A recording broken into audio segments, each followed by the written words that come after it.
What a lovely day!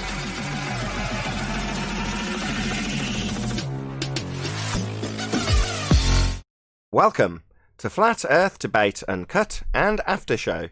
I'm your host Nathan Oakley, and if you are new to this channel, or you've not done so already, then be sure to subscribe, hit the bell notification icon and join button to keep up to date with the Flat Earth Debate. If you would like to support the channel, there is a super chat that runs alongside each of these shows while they premiere, and there's also a PayPal, Patreon and crypto link in the info box below the video.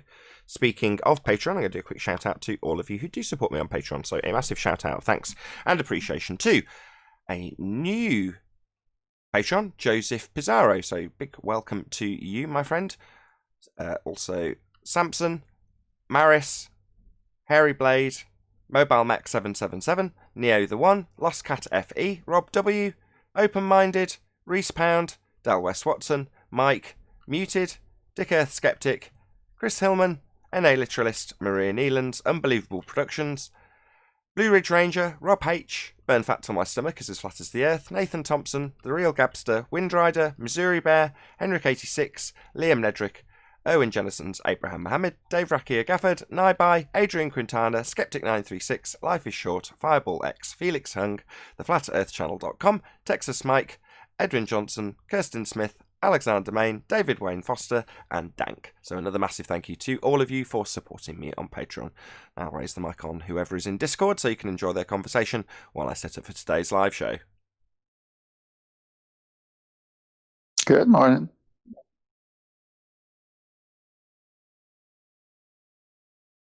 Good morning. Good morning, Tent. Good afternoon, you guys. Good afternoon. So your next one's going to be an open top aquarium, I hear. I said maybe I'll do a fish tank next. Who knows? A fish tank, okay. You're on fire at the moment, Flatsoid. Good videos. Yeah, it's just quick little demonstrations that'll pop up. In between painting. Yeah, he's on detail. fire. I smell the smoke from here. He's in between painting cars and detailing cars. He takes down the globe in less than 3 minutes. I wish. Listen, it's over for the Globe. I mean, where do they go from here? How do they pick up the pieces? They regurgitate the old arguments and come back with a new flair, but still the same old argument. Same old argument. I'm dishonest and I'm lying. A bit of flailing going on at the moment. That guy that was on. Go on. Sorry. That's okay. Go ahead. I was going to say the guy that was on yesterday with how he could see the moon and the stars, but he can't see the Eiffel Tower. My son throws that to me all the time. So I like the way you handled that one. The Indian guy. Trim that out. Yeah. Called it what did I call it? Hijacking diffraction. Yeah. See, that was perfect. I might trim out his the bit that he did just before the live show started. So last week I was trimming them out before they went out on the second channel. This week I'm going to try it the other way around, so I'll release the full unedited video. So that video comes out tonight, although for the people watching this, unless you're members, it'll be yesterday.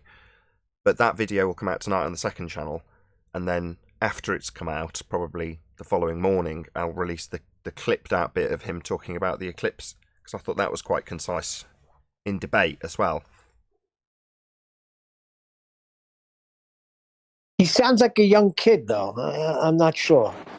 I don't think so. But I think that's he sounded very new to the debate. I think that's just his accent. So, I don't know. I'm very familiar with the Indian accent, and I don't know if that means he's young. I don't think so. I could be wrong. He sounds like he's actually in a university or something, so I wouldn't say he's too young. Yeah, I think he's younger. I don't think he's a child. Oh, yeah, that's what I meant. Younger, like in his 20s. Yeah, I'd go with that. But definitely new to the debate about Flat Earth, that's for sure. Yeah, tired old arguments. But that's good, because we need that occasionally. I've said it in the past. How come he does? Go on. How come he doesn't understand in his 20s what perspective is? I wanted you to do the bricks analogy that you do, because that one is like perfect. That's when I understood it, when you laid out the cinder block at a distance, then put another one on top and another one. That's what really got me to like that. I understood it. Yeah, but you see how they understand perspective. They don't see it as optical. They just see it as if it's art. Art is rendering depiction, and because you do it in art, it's not actual optical. They can actually go study art, they'll see it is optical. But, of course. yeah, what do I know? I representing- just majored in art. Yeah, you're representing the real on a canvas. So, of course it's optical. No painter would brush it aside. And when they compare good landscape art with photography, it's photorealistic.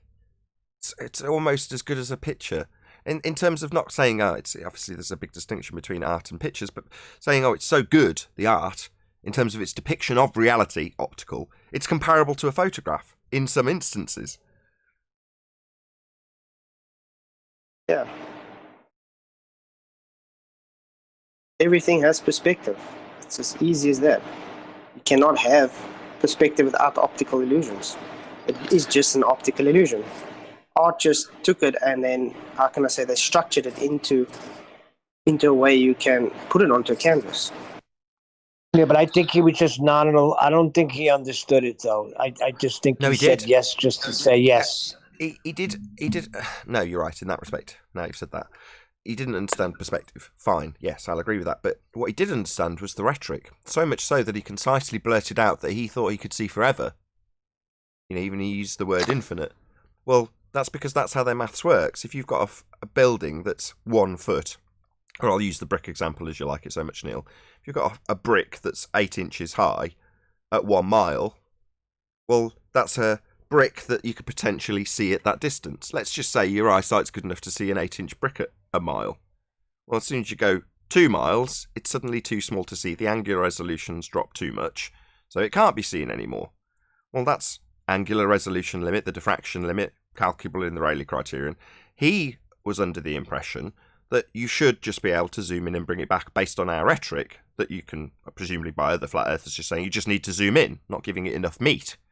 Well, when you describe the fact that something will disappear at 2 miles, in this case an 8-inch brick, and he's trying to explain to you that no, if I use a zoom telescope based on your rhetoric, I should be able to bring it back forever.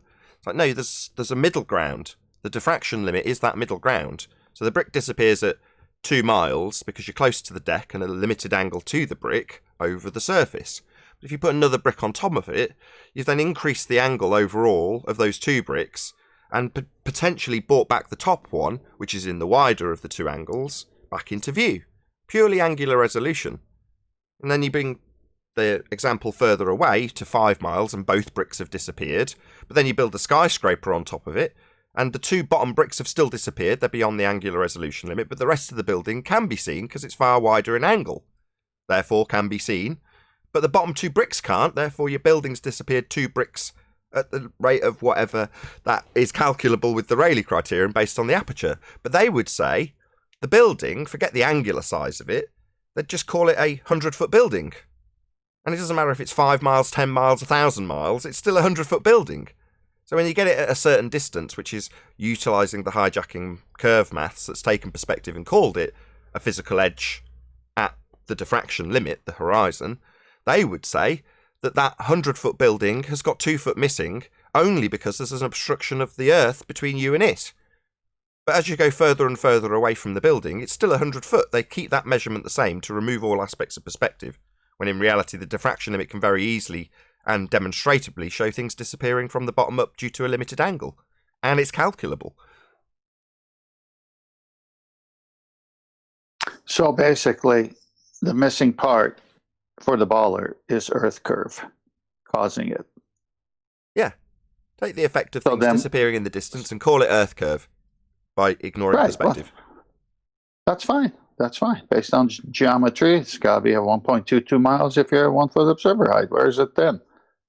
How come that disappeared? We haven't got geometry, merely a hijacking of perspective. So when they asserted it with the maths, they ended up with a physical reification of an edge for boats to go over at the form of a horizon they call Earth curve. Absurd! It is absurd. Even in the star navigation topics I've researched, you can't even look at anything near the deck. 10, 15 degrees or higher is what they recommend because of the deck and all the junk in the air. So they've got issues.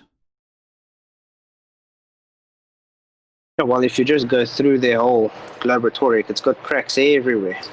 Yeah, doesn't matter Globatory? what angle you go to. Globatory, is that their dictionary? Yeah. I would call it that. Well, I mean, if it's Earth curve, then we'd all believe in the sphere because we would attest to it. We'd see Earth curve blocking things. But Earth curve's supposed to start at 1.22 miles at 1 foot observer height. And Earth curve doesn't start where Earth curve should start if Earth was curved. Yeah, that's what I'm trying to demonstrate. Flat surfaces mimic exactly what we see in observation. Perspective. The So it floor has is to a be much, yeah, exactly. The floor is a much bigger angle than the object at a distance. So obviously you're not going to see the bottom of that object if it gets far enough, because the floor, its angle is going to compress over it. It's So simple. this is where the term they've hijacked perspective comes in. They've hijacked perspective and called it Earth curve. I think it's more Exactly. specific than that, actually. So I was thinking about it when I was titling that trimmed out bit with the Indian guy. It's not actually perspective, because perspective, just as a general term, is things getting smaller into the distance, right? But the convergent point, the horizon, is what they call Earth curve. That's the diffraction limit. That's what they're calling Earth curve, the horizon. Not necessarily the fact that things get smaller into the distance. That is indeed ignored, and they've taken the effects and called that point where they disappear Earth curve. That's the diffraction limit, though. So it's a general term to say they've hijacked perspective, and I'd stick with it. It's still going to be called the proof of nothing begging the question perspective hijacking Earth curve calculator, because it does. But the Earth curve itself, that particular reified sphere edge for boats to go over, is the diffraction limit.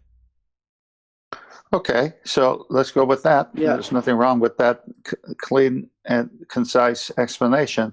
So where the sky seems to meet the Earth is the Earth curve, according to them. Yes, horizon. So then that National Geographic blunder where they're filming that object on the water or on a lake, and behind it is still more water and land, I believe. I can't recall it right now. But it's in front of the horizon. Correct. It's a black swan. So then it's a black swan. They call that Earth curve. Yeah, they called the diffraction limit that cut off the bottom of the boat Earth curve when they got the horizon behind it.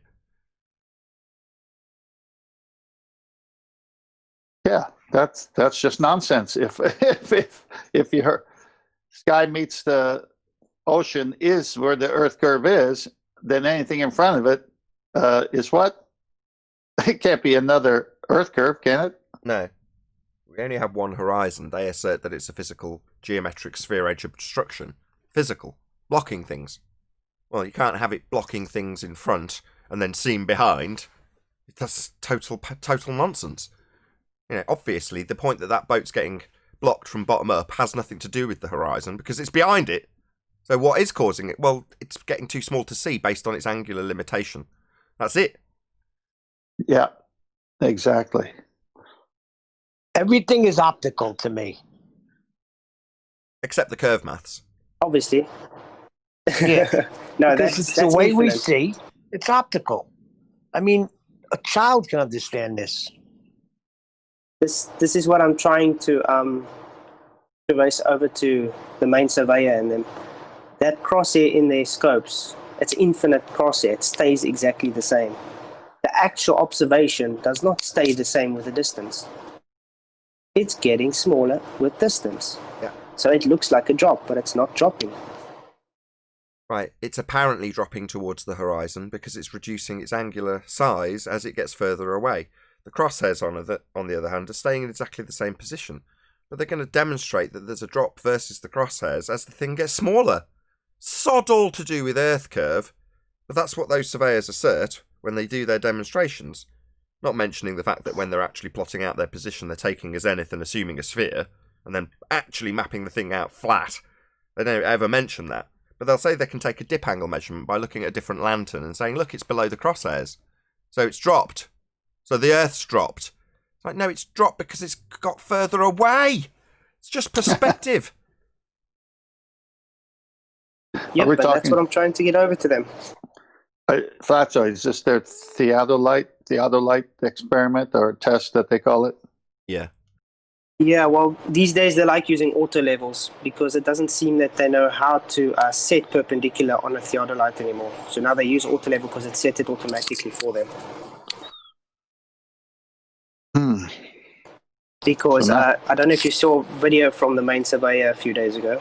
He took a theodolite and a auto level, both exactly the same position, same time, same observation, came with different horizontals. What? Oh, God. Really? Yeah, I'll actually show you. Nuts. What was his explanation? Larry Scott said he has to calibrate it to the actual lighthouse with the index, because they have phase indexes. Didn't, but go on. Because auto level and stuff is actually just accurate to about 60, 70 meters. From there, it's not accurate anymore. Then you have to make, how can you say, accountings for optical phenomena. I see. Well, excellent.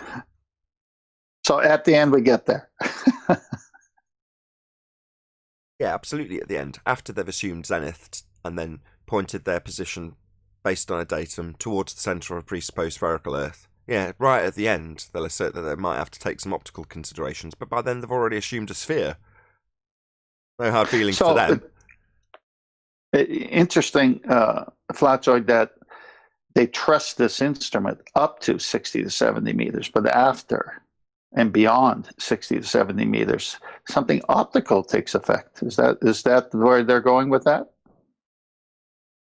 Yes, but the problem, they still trust it at, let's say, 30 kilometers away, because they think now, because you're working with the index, the phase index, it's now accounting for that optical drop when it's not.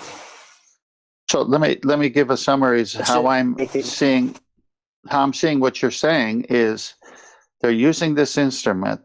They're seeing the effects of the convergent point, the Rayleigh criteria, the angular resolution limit. They're seeing all this within this instrument, but at a certain point, they say, okay, we got to change because it's the site we're trying to sight in is too far, and there might be some optical, but somewhere in between 0 and 50 kilometers, they're still seeing it, and they're calling that Earth curve, rather than saying those are the preliminary views of what happens later after 50 kilometers. Am I saying it right?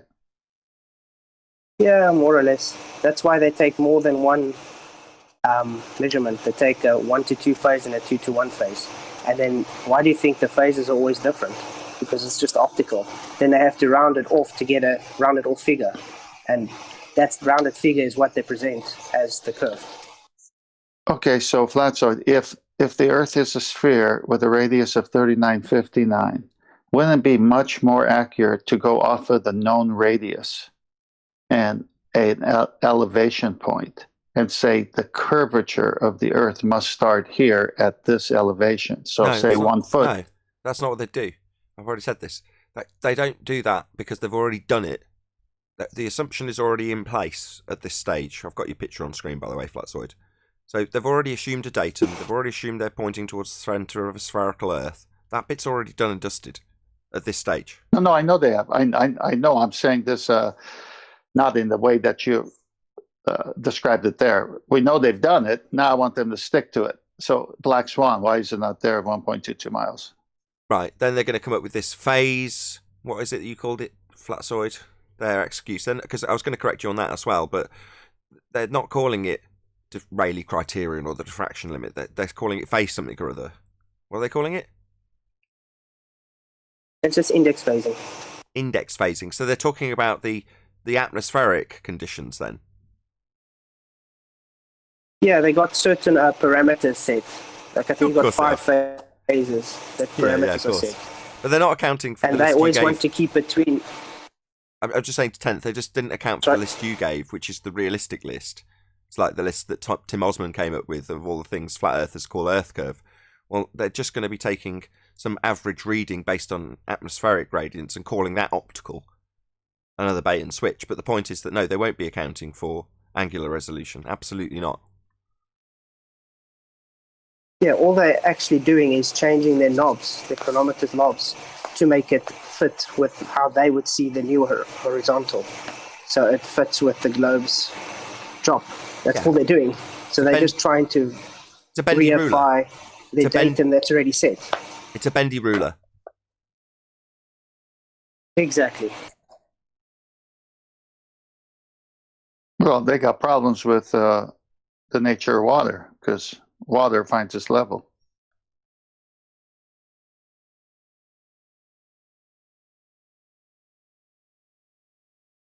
Yeah, it's actually just very interesting. I've been doing a lot of research on the surveying techniques and setting up lately. Well, it's a nice sounding word, datum, except when you look it up, it's pre-assumed fact or non-fact, whatever they want to put it there, numbers, pre-assumed decision already. Well, based on this datum, it has to do this. Well, because you've already pre-assumed it's a sphere. Don't tell the ballers that. They don't like it saying a zenith presumes a sphere, even though you read them the definition. Yeah, you tell them they use a datum and they'll say, that's not a presupposition. And if you push them, they'll say, well, because we already know. Yeah, exactly. Basically. They just circle jerk the same. Yeah. That was funny. They just circle jerk the same nonsense over and over. Yeah. I was going to mention jumping this earlier. from one side of a block to another block. That's all. I was going to mention this earlier. One of the things that I'm really enjoying at the moment in the comments is the flailing from the ballers that really don't want to let go of the idea that Bob Nodell proved the Earth is turning underneath at 15 degrees an hour to cause Coriolis deflection. So they keep parroting it like incessantly in the chat and in the comments, and you're like, good. I'm really praising him at the moment that everyone's really clear that we're supposed to have 15 degrees an hour turn of the Earth underneath things that have left it. And the more you keep thanking Bob for his 15 degrees an hour drift, the more I'll point out that we don't have one. Nothing's turning underneath anything. We're not experiencing Coriolis deflection as we turn underneath stuff that's left a spinning reference frame. So we've got to be turning underneath it for Coriolis effect, and they keep telling us how we're supposed to have the 15 degrees an hour drift by saying thanks Bob over and over again. It's like, yeah, it hasn't sunk in yet, has it? A bit like the Black Swan. They haven't quite fully appreciated that their reference frames have been ruined. They just don't get it yet. Hey, Chocolate. That's classic. Hi, Chocolate. Thanks, Hey, Bob. Chocolate. Thanks, Bob. Yeah, that's over and over. Shout out to Jeremy. That's what we were trying to talk with George Nathan Oakley the other night. Well, the He thinks Simon straight Dan. lines curves. Hold on, Yeah, Ted. they've been saying that for a while. But the Simon Dan statement, you and your reference frames are ruined, and your baller friends are ruined. That's right. Go on, Flatsword, what were you saying? I was saying shout out to Jeremy when we were on Jose's the other night talking to George Netanyahu about how he's trying to explain to us how you place a tangent on a flat surface, because he thinks straight lines can curve. Yeah, tangent by definition is a straight line.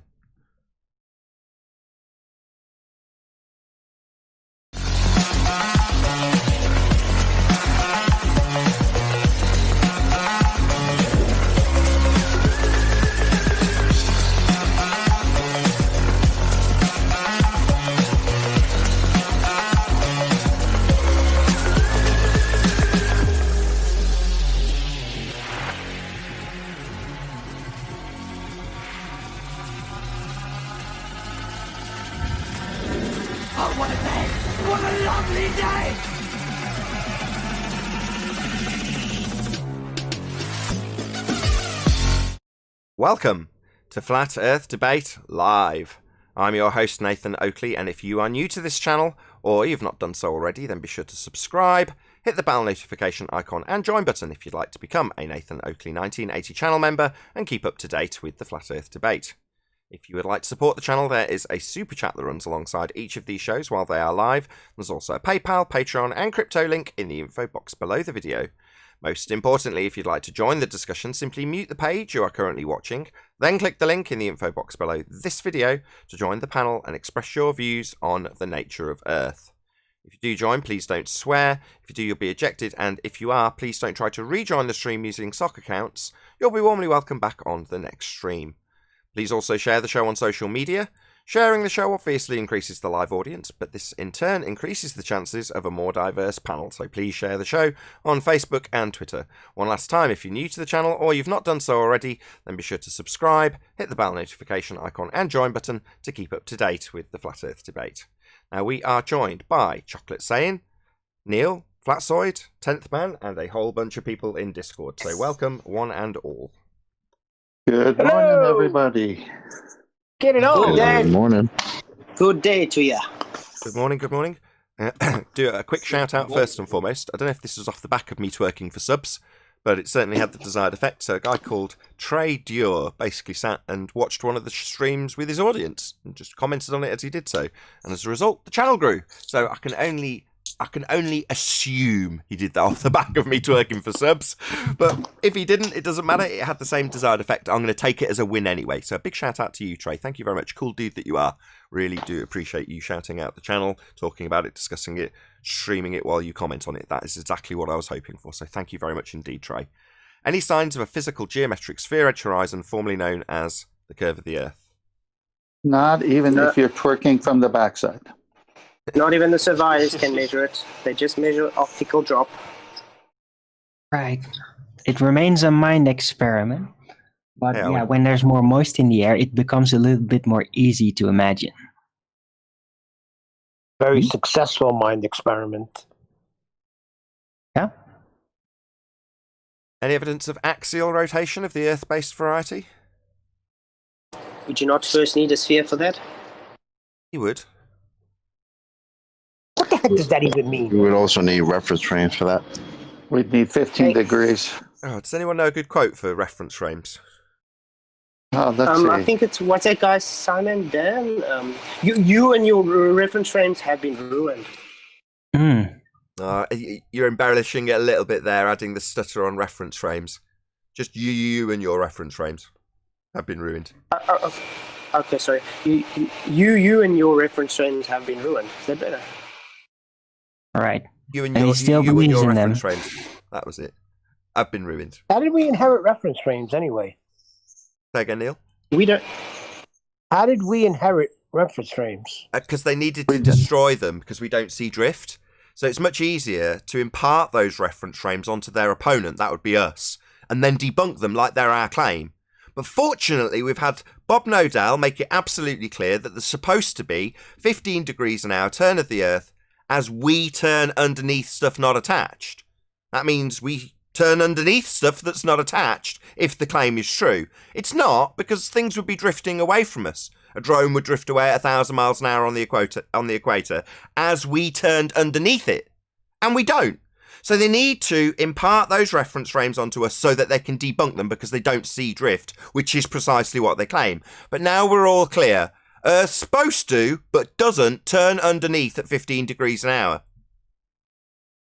Well, the Earth's kind of fickle here in their viewpoint because it does turn under a bullet in a football, but doesn't under a drone, airplane, or helicopter. So they got a fickle turning Earth.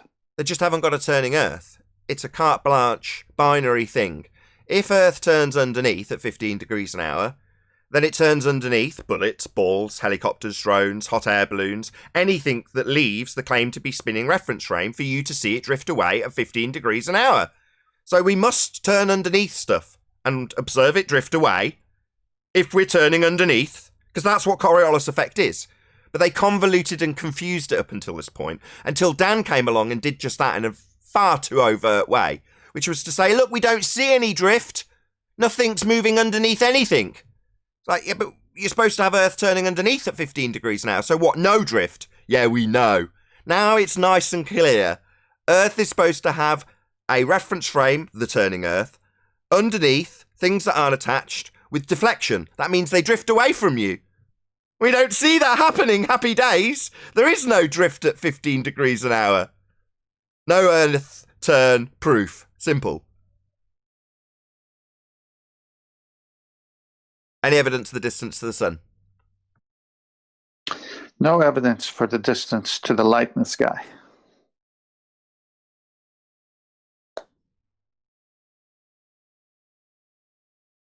No one's super keen on this subject, fair enough. Any scientific evidence of gravity?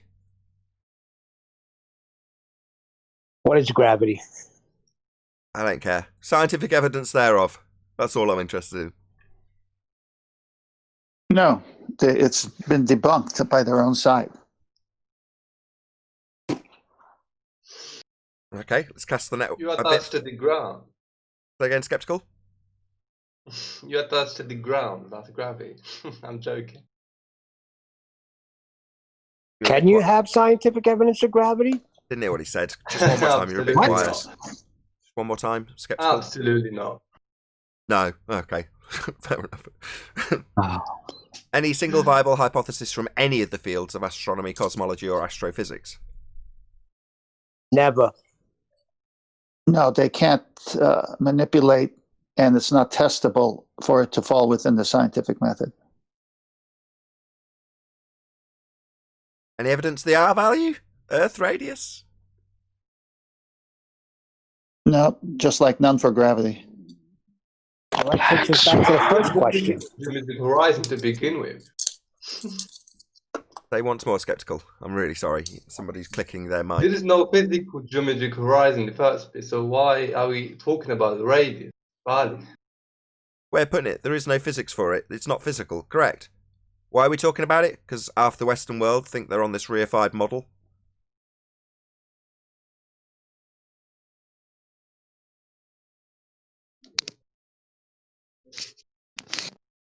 Okie dokie. Next. Next, yeah, exactly. Any evidence that you can have gas pressure without the necessary antecedent of a container to press upon? No, that's why the ISS, which is fake anyway, is a closed so-called spacecraft. Got to keep the air in. So if it's supposed to be in this non-place called space, now there's something about tea leaves floating and finding a little hole. Did you see? Yeah. Ah, right. Now think about that statement. I seen that. Yeah, that's funny. So what would happen if you had a small hole and outside of you is 10 to the minus 8 or 9 torr? The gas would fill the Well, space. There's Except for gonna be tea leaves. a wind going on, obviously. Not a slow drift. Not a slow drift of the air to the outside. It's not water leaking out. No. They use tea leaves, eh? It would rush out unless the air pressure outside would only be slightly less. It'd still rush No. out. It would still rush out. Oh, yeah, of course. But if like slightly less, say like 95% pressure, then maybe it wouldn't like explosively go out, you know? It's still got But it Well, would they- still go pretty fast. Yeah, like a car tyre. You know, you don't have to have a massive Right. differential between the tyre and the atmospheric pressure for the tyre to deflate if it's got a hole in it. High pressure goes to low pressure. It's a natural law. Yeah, it happened in Alien with Sigourney Weaver. She opened the hatch and the alien got sucked out. Well, technically, the gas pressure pushed the alien out. Simple to understand. But- If you're gonna have a Yeah, but that was on that big but it's spaceship, not- right? And that was in deep space. So that was the more pure vacuum, not a high Earth or a high planet orbit vacuum. So Well, they say But that you- the ISS is at 14.7 psi, just like Earth. That's what they have the inside of the ISS, supposedly. So if you got 14.7 psi inside this can, and you got a little hole, and the outside is 10 to the minus 8 torr, what do you think is going to happen with that outside being a vacuum? Gas will fill the It's going to space. want to it won't be a hole anymore. It will be a chasm. That's right. Okay, let me just do a quick shout out to Al Junkie. He says, Simon Dan bought reference frames in the drift shop. Boom, boom! Thank you very much for the super Nice chat. one. Oh, Nice good one. one. That's a good Very one. good one. Yeah, but then he Yeah, got but they home and turn were out to be ruined, so. Yeah, we both had the same joke at the same time, are we? Might want a refund from that drift shop because they're ruined. Yeah, never buy second-hand reference frames. They could always be ruined. Did we cover everything? I think we did. Oh, molten iron core. Any evidence of a molten iron core? Just in the textbooks. No. Nope. Cool. So what I want to say is, with these housekeeping questions, I keep hearing from people that come on and say, all we do is talk about these things. Can we have an answer for at least one of these things? Huh, Globus? All we talk about is these things that pertain to their heliocentric model. That's the I point. want an answer. That's why we're here. They complain that we just talk and talk and talk, but I haven't heard an answer yet. I could give a rumpus answer to every single housekeeping question. No thanks. Okay. I could rumpus you while you're doing it if you want it to be authentic. What? Scaredy cat, scaredy cat? Something like that. Just so the point you're trying to get across doesn't get across, even though you're actually playing devil's advocate, and that would be unreasonable. You know what I mean? But I know the rumpus answer to every housekeeping question, so. Am I asking for something that's outlandish? You ask these questions, scientific evidence, and we can't get any. So we do it every single day, hoping for an answer. And we get none, but get criticized that all we do is talk. I don't need an answer. I just need them to do a demonstration for once. Sorry, who's criticising us for talking?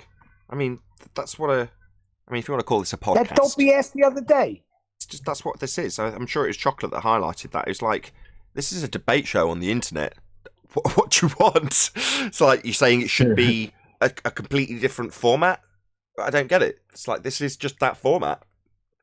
Let me just throw this out there. It was suggested when I used to come on in Discord, I won't say who, but it was suggested that it should change and it's a little too boring. I won't throw anybody under the bus, but I vehemently disagreed with it.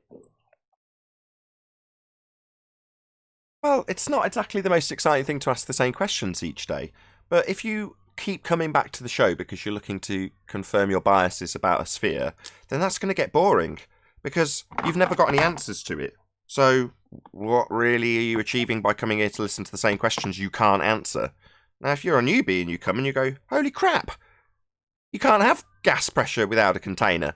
If you've never heard it before, well, it's still not getting answered. That's why it's still being asked, I think. Is that your point, Neil? Correct. It's a lot like boxing. But it also... Go on, Flatside.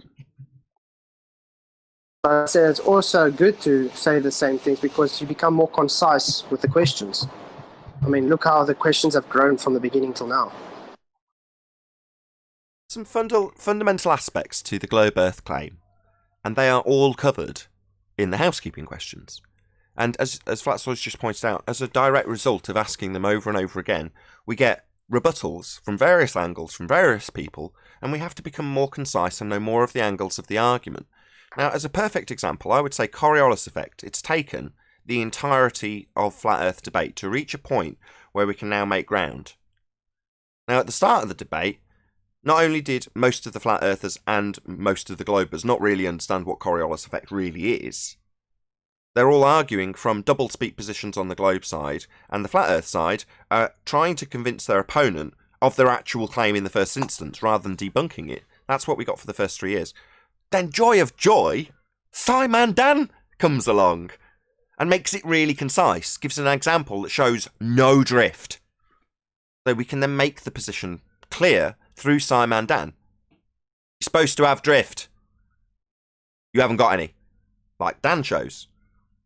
No drift. Reference frames ruined, and we don't have any. So now it's really clear what they're supposed to have and who owns the reference frames. They're globe head reference frames, 2 of them, Earth turning underneath 15 degrees an hour, and the drift is the stuff that's not attached drifting away from you, like a drone drifting away from you on the equator at 1,000 miles an hour. Because, of course, we all experience that, don't we? And anybody who's familiar with a hot air balloon, you go up in the hot air balloon on a calm day and you land in a different country west of you, don't you? Oh, of course, we don't experience Coriolis effect. Nobody on the ground is watching a balloon go up and then drift away from them at 1,000 miles an hour on the equator. It simply doesn't happen. But now we know what they claim should happen, so we can debunk it.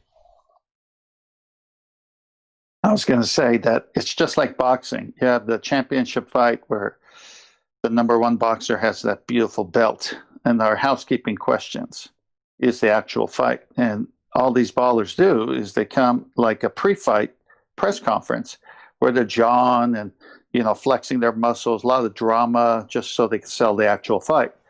But then when they do actually step into the ring and call or get on the show, they could never lay their greedy hands on that championship belt because they keep stumbling over the housekeeping questions. They just can't answer it because it's their own position that those housekeeping questions are designed. And they don't have a position they can defend because it's a model.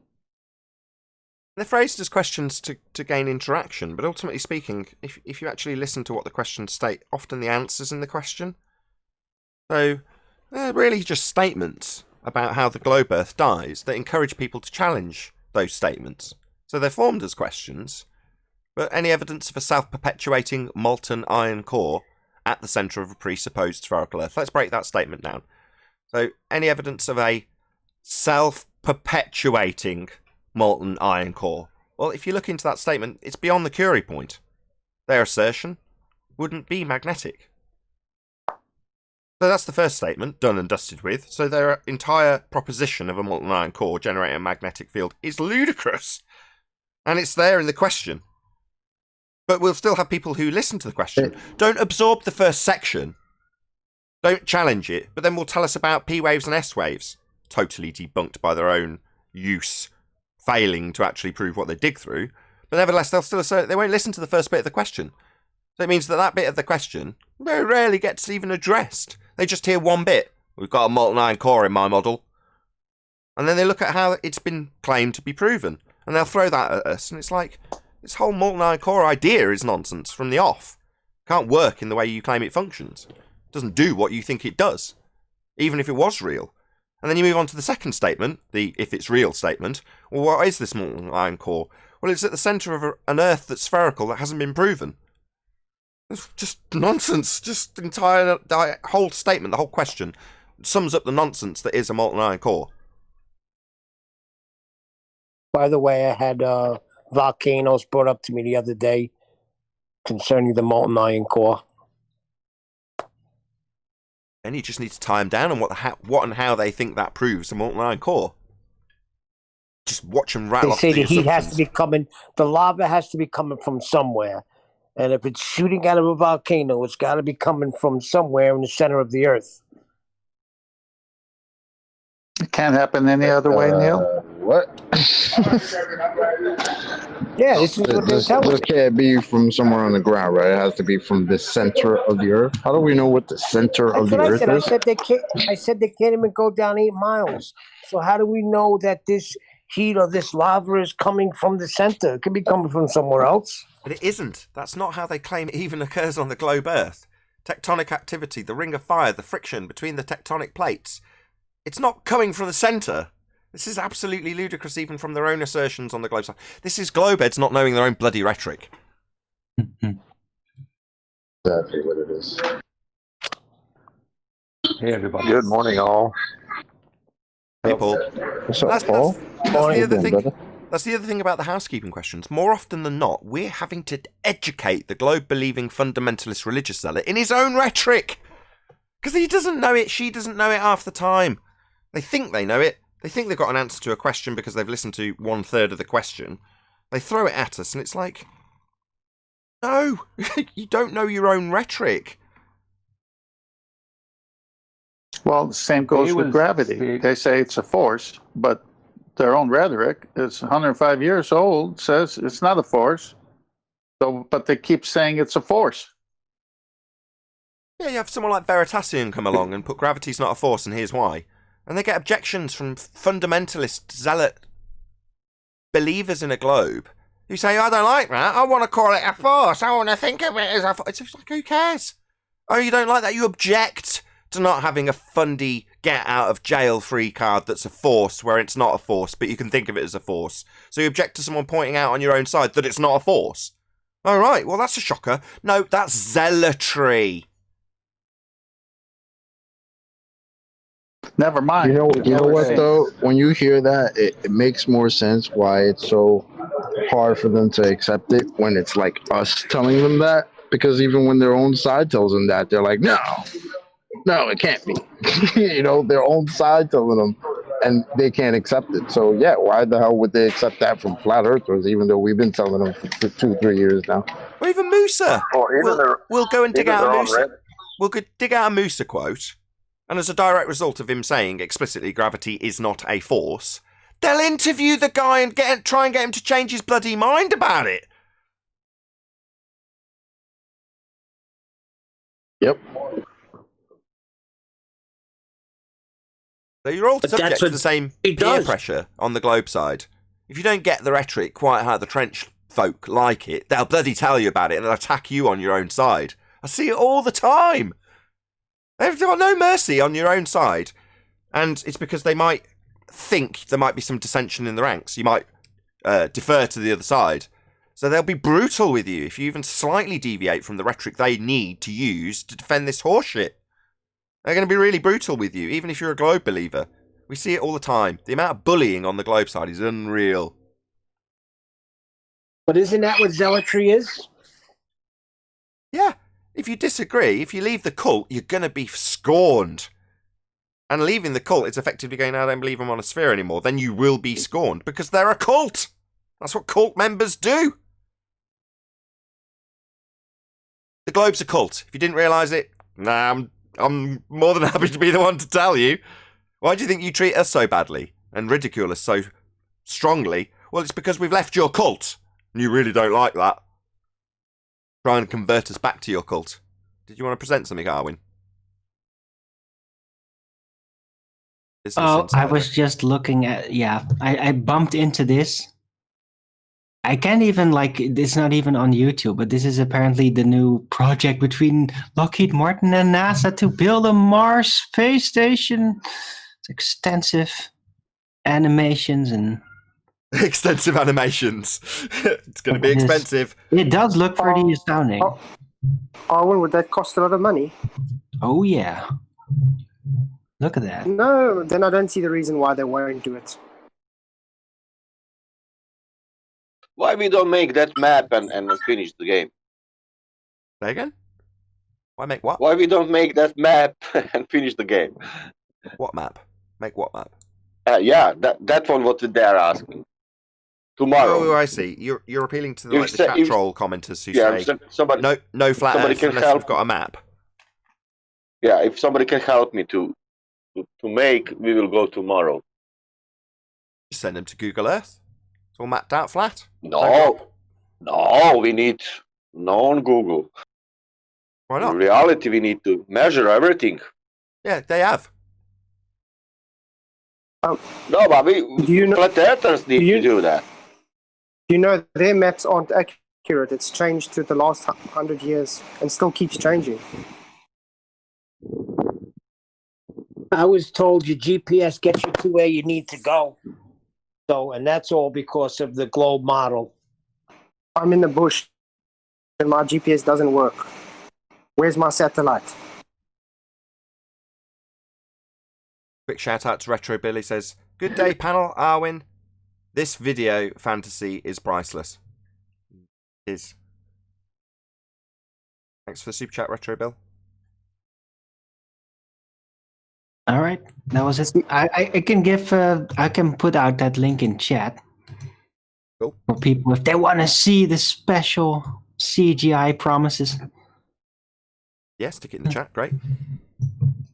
But you gotta scroll down because it's like a side video to the main article. So just to draw a line under that, no, it's not going to be expensive because you can't travel to the luminaries. They're just lights in the sky. The fact that they're claimed to be physical bodies orbiting around the sun It's merely a philosophy reified into existence and then utilized to, I don't know what they actually do with the money, but there's a lot of money that's claimed to be spent on space exploration when space is fake. So exploring a fake place, that's what they're claiming to be doing, and it's absolutely ludicrous that they can try and rip off whoever's giving them that tax money, because that's precisely what they're doing. It's like taking a milk carton and just rebranding it and selling it for more expensive prices just because you've rebranded it. Yeah. We're going to go look Who came up with that orbiting and all of that stuff? orbits. That's just part of the heliocentric system. Orbits? Yeah, like Yeah. who came up That's with it? dumb. They defined it the way it is. Was it Newton the one that came up with that? Or? Of globology. Say again? But that orbiting is through the vacuum, don't forget. All that orbiting is through the vacuum. It would be Copernicus. You'll find it in the first book of Kepler, verse 17. I would assume it's Copernicus. And how vacuum can expand? Rahu? Because He's we are saying expanding. vacuum. Space is expanding. Vacuum. How vacuum can expand? Where's Rahu? Is it near Eternia?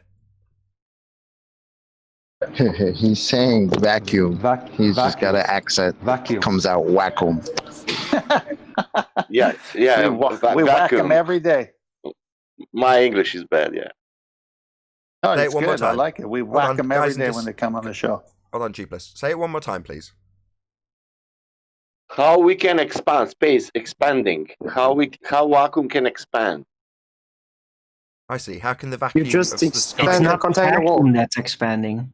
No, they do. They claim that we're expanding. Although we did cover this earlier in the week or last week with a piece of rhetoric that said that it had stopped or had reached the limits of its expansion or something to that extent.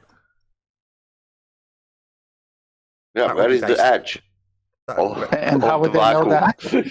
that? that would be based But on the are they workings of- saying the volume is expanding or that the material within the volume is stopping the expanding?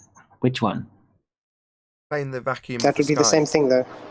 The universe they claim is expanding. Yeah, But but aren't they they saying mean there's the gonna be a big container of the crunch? universe or everything therein? Which one?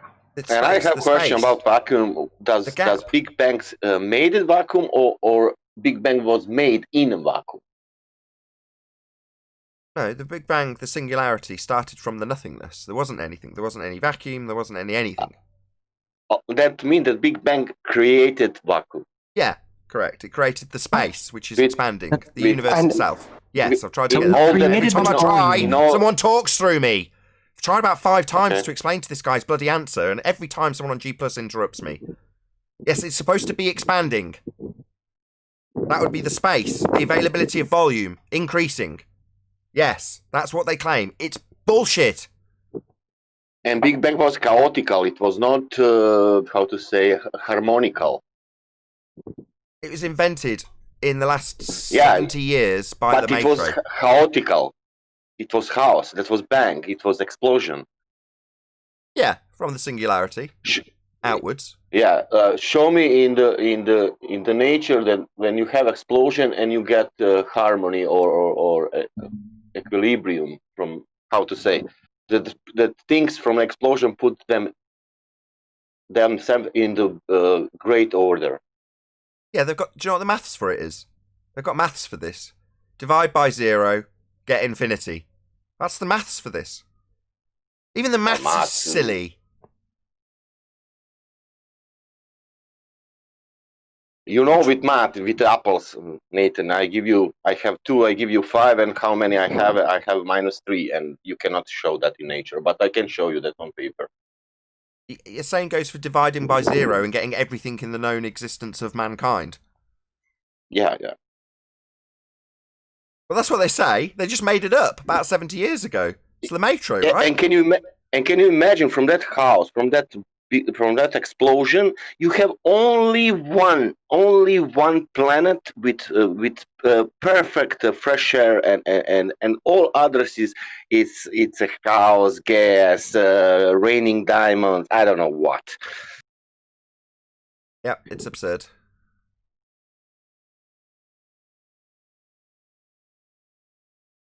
And then you ask, where is the wall? Like a wall of the Antarctica, it's like a stupid thing, and the rain of the Saturn is the scientific, how to say. So they're basically saying that a tornado came through a junkyard and put together a 747 perfectly. Not just put it together, is flying it and landing it at airports and actually guiding the airplane into the airport at the same time as flying it. Yeah, all that. With enough time, good stuff. Chocolate, with enough time, you can have your plane and pilot landing at Denver. Just need enough time. Yay. The wind will do it. Yeah, we're talking about the absurdity of everything coming from nothing just by random chance, just with the elapse of time. QE's got a great example where it shows sand dunes and then shows the sand castle. It's like, it doesn't matter how much time elapses, you're never going to form this sand castle. That's never going to happen. But that's what they imply.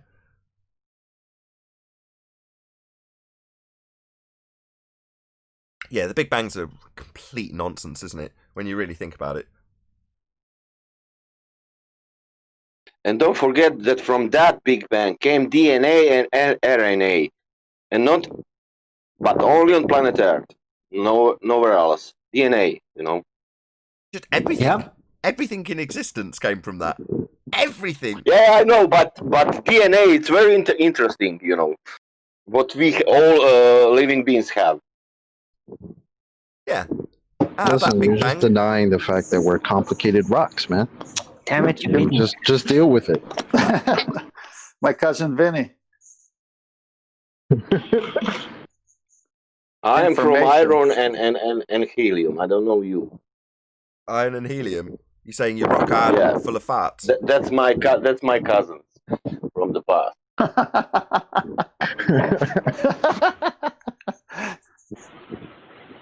I mean, the Oh, name we just- itself says Big Bang Theory. Like the name itself has it. It's a theory. Theory. I know one scientist, I don't know the name, but it's very famous American. He said that is the fact, and we cannot discuss anymore about that.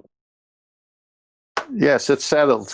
Once they have nothing to prove their side, they say the science is settled. Well, can I see your experiment? Can I see your dependent variable, independent variable, controlled variables? Can we at least try to replicate it so that we can see that you're telling us something scientifically valid? I've No, got a it's settled. PhD. Science Look is at the settled. name tag.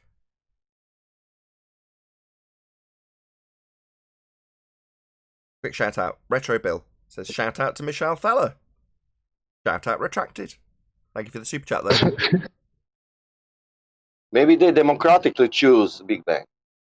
You know, 12 scientists says yes, and 7 said no, and they decided, yeah, it's Big Bang. They chose Big Bang because what's already in them tells them there's a creator who made everything, and they don't want a creator, so they have to throw the creator under the bus, and the best they came up with was a Big Bang. Out of nothing, everything comes. Ex nihilo nihilo fit. It doesn't make any sense. That a bit Latin? Yeah, with Big Bang you don't need explanations. You can make whatever you want. And we can laugh at them. Was that Latin? Yeah, ex nihilo nihilo fit. Out of nothing, nothing comes. Cool. Oh shit.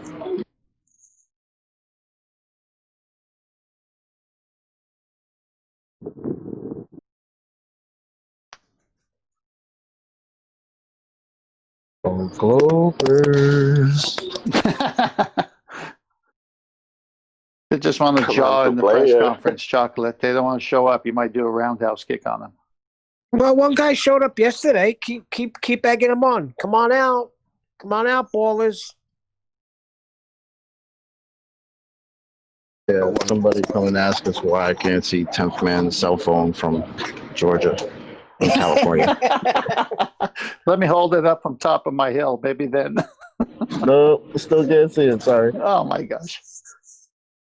One of the comments on yesterday's live show was from somebody who was clearly Christian, because there was something Christian in their screen name. But they said, I'm so glad I understand how flat Earth works, so I don't have to endure the wrath of Nathan Oakley.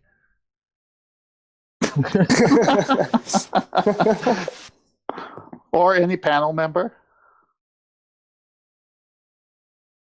I just don't understand how the Globers can be such keyboard warriors, but they can't be men enough to talk.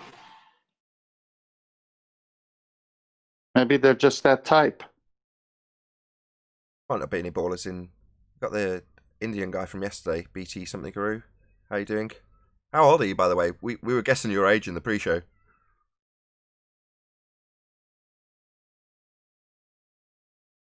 He's not going to talk to us.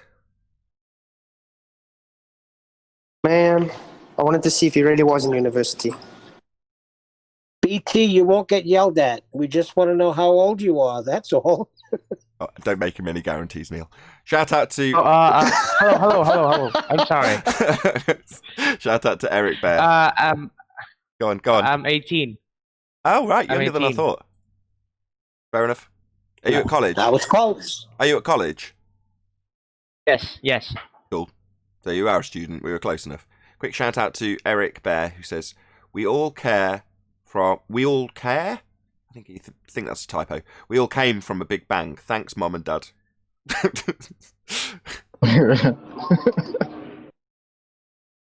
Might not have been big. You're assuming there. You're assuming the priority of your mother and father, Eric. Might have been a little bang. It was a miracle. Always a miracle. No doubt about it. Debunks the globe because you weren't created from nothing. No, it took quite a lot of work. I was sweating. Thank you for the super chat, Eric. Really appreciate it. Rude though it was. Not rude enough for me to have to declare it in my monetization status of the video.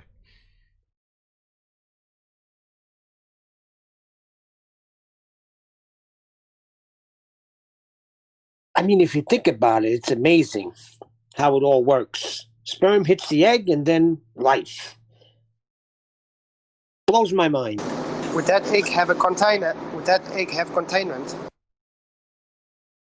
Welcome to Sex Ed 101. I'm your host, Nathan Oakley. Being comes from being. It's a miracle. Speaking of the cell membrane, which came first, the cell membrane or the contents of the cell membrane? Ooh, I've got an unusual situation. So for a first time, probably ever, I disagree with Paula, Bible literalist. She says in the chat, the trolls come because they're trolls, not because they value different opinions. At the word of good. I think that's a chat commenter. I think they come because they're in cognitive dissonance. In other words, they're past the stage of denial, they're past the stage of anger, although more likely than not they'll regress to it, and they're at the stage of bargaining.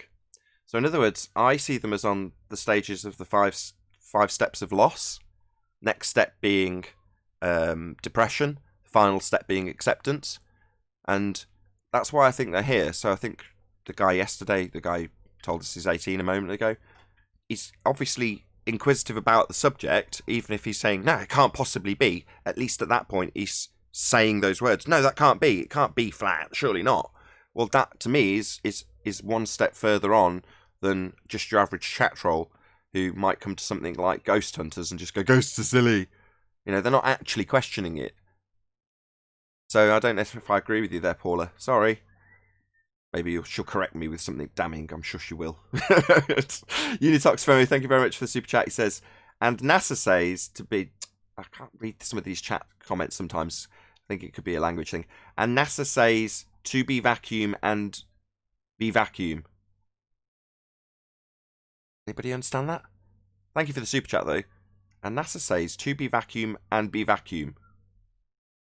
I think he's implying circular that reasoning. That is the question. Yeah, that is the question. To be or not to be? That is no. question. I thought that at first. That was the first thing, but I don't think he's implying that. I think he's just implying circular reasoning. God says to be light and be light. Say again, Sasha? That's you, right? That's you. That's me. That's oh, is that you? The God. Ah, yeah, cool. yeah. Are you implying circular reasoning? Sorry? Are you implying circular reasoning? Look, the sky's a vacuum. Well, how'd you prove it? Well, go outside. There's a vacuum. No, do you know that when God made the light, Oh, and NASA said, "Let there be vacuum." Yeah, yeah. Gotcha. That's even and better. God says to be light and be light. Gotcha. I've gotcha. And NASA said, "Let there be vacuum," and there was vacuum, Yeah, and it was in violation of natural law. Yeah. And it was not good. And that's better. And it was not good. So did the Bible Lithers reply back to you? Because no matter how she replies back, it's going to be appalling. Appalling. Boom, boom. Oh! Nah, Good she hasn't one. yet. I'll keep an eye on it. She might reply. She might just Shout out to automatically Paula. agree with me now. You just don't know.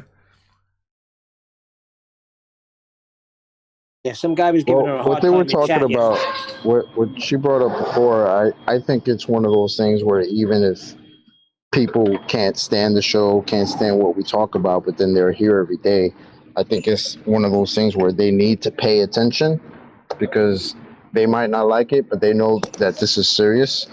Because that's the only thing I would think. Why else would you be here every day if you just can't stand this topic or the subject? You know, I don't go actively searching for things I can't stand and indulge myself in them for 3-4 hours. That's not something I do. So they actually admitted on Discord they're here for entertainment. This is entertainment for them. The whole thing. They admit that. yeah, I think that's the front. That's bullcrap. I think that's the front. I don't think that's. It might be to some extent, but there are plenty of other places you can go entertain yourself. Why in this, right? Why in this subject that you're so vehemently against? I think it's more than that. I think they need to pay attention because they know that this is serious. But that's just me. Who knows? See if we can find any chat trolls if we scroll through his. Did you see Paula's comment? Hey, 10th Man Rising. She also said, haha, 10th Man with your pun. I had an Aunt Ruth, but since she passed away years ago, I've been ruthless. Oh, just a pun. Paula. Very disappointed. Right, I've got the 5 stages of loss up on screen. So they're fairly obvious, you can read them. Denial, anger, bargaining, depression, and acceptance. And those are the hurdles you have to overcome when you encounter the loss of something. Now, I, in my maybe naive way, believe that that is the case with most of the people who encounter us. They are at one of those stages. They are at the stage of either, flat Earth's stupid, so they've encountered it and it's immediate handwave dismissal. Or, when we point out you can't have gas pressure without a container, yeah, you can, gravity! Right? But then, they've immediately gone onto the bargaining hurdle without even realising it. So, at the point that they don't reach here, very rarely, is the depression stage. Sometimes we hear it. We hear a bit of anxiety in their voice, close to depression. When they're getting pummeled, you can hear it in their voice sometimes. And they're almost over the hurdle of bargaining. But then they'll just come back and circle jerk the day later. They always do. Anyway, once you've got over the fact that you can't negotiate with the loss of something, the Earth is not a sphere. This philosophy we've reified is still a philosophy. You can still utilise it to get an understanding of how the star movements work if you choose to. But the idea that we're actually stood on it as a physical reality isn't real. You can't bargain about that. That's just facts.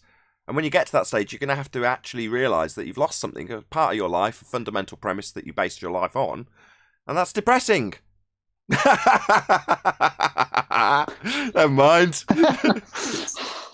And then, hold on, last stage, nearly there. Last stage, acceptance. The world is obviously unobservably flat. Normally, when it's mass acceptance, it's deemed as like it was always the case anyway. We always kind of knew that anyway. No one really thought we were on a sphere. That's what it'll be when it's mass acceptance. Anyway, I'm done, 10th man. Go ahead. No, it's okay. I just think Paul had a point with entertainment, but it's actually the other way around. We, on the flat Earth side, are the ones who get the entertainment. Because when we hear Simon Dang say, you and your reference frames are ruined, we bust up laughing. Now, their side is crying, but our side is laughing. So every time they try to defend this thing called the globe, it becomes comical. So there's an entertainment factor, but it's from our side laughing at their useless arguments, not from the other side. Just to point out to Nathan, it wasn't depressing for me. No, me neither. It's a joy. Me neither.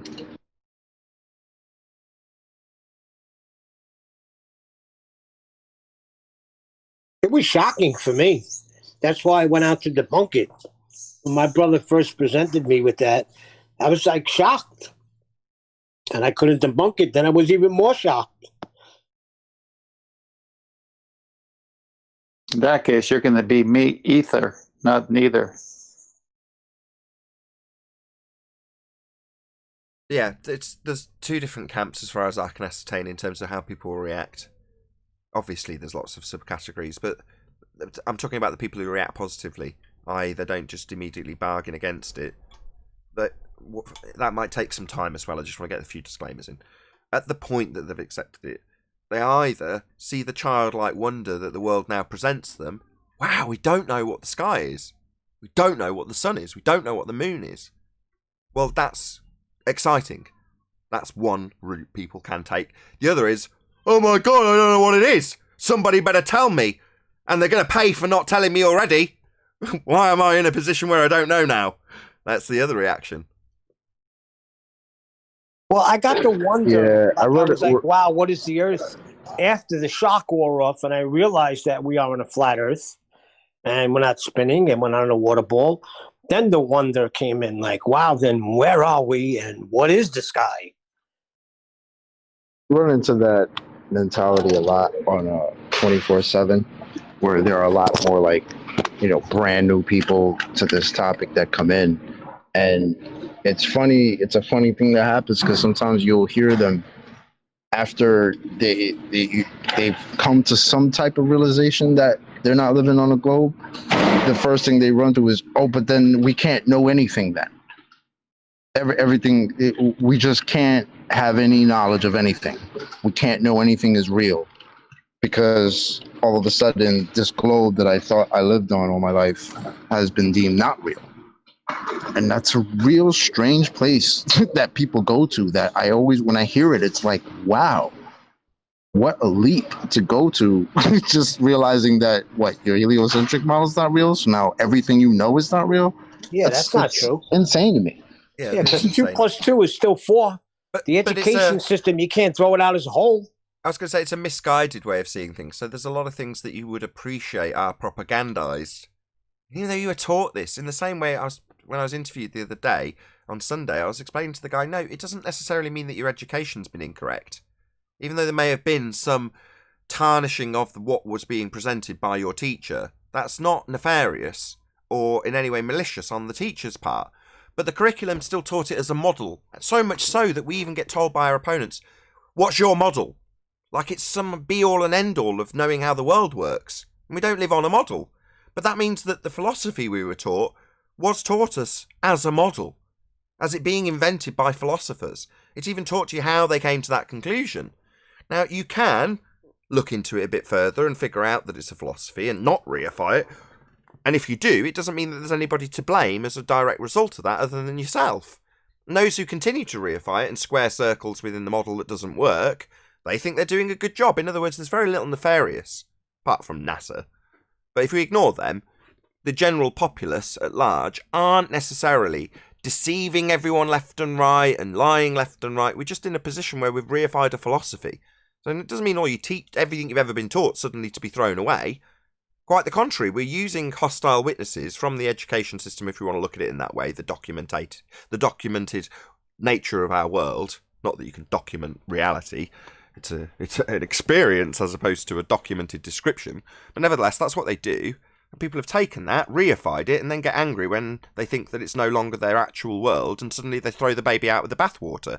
It's like, no, where we point out that science has been hijacked and they're using terminology that isn't strictly accurate or at all accurate, and that directly relates to other things that you might be getting influenced by in your day-to-day life, by your television, by whatever, well, you can translate it across to other parts of the world where there is deception, or perceived deception. Same could be said with the COVID thing. I get very annoyed when people start saying, well, they're lying to us. No, they're telling you how the stats work. When people highlight the magic trick and say, here you go, they're telling us all about how it's just the test results that give them the stats. It's like, yeah, well, they've told you that, haven't they? So what, you're going to hold that up and go, look, they're lying? No, they're not. They're telling you how they give you the information. What you choose to do with it is entirely up to you. Now, if you've listened to this show, you'll go, they pull apart this claim that we've got science of a globe just by asking for science. Amazing that, isn't it? All right, science, you say? Scientists said, okay, what's the science for it? Watch them crumble. Well, that's directly translatable to in 100 other different things. Does that mean they've lied about the stats? No, the stats are just the stats. Look into what the stats are, where they've got the information from, and I'm sure they're perfectly valid. Probably really accurate. Does that mean it's real? No, it's just maths. Abstract. Physics deals with the physical and the real, and that's what we deal with here.